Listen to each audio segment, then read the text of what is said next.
প্রিয় দর্শক, আপনারা দেখতে পাচ্ছেন সোনাপুর পৌর বাজারের প্রতিদিন সকালবেলার মাছ বিক্রির দৃশ্য।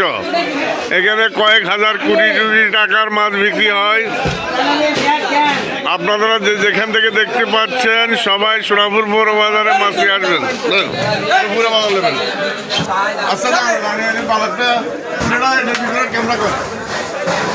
এদিকে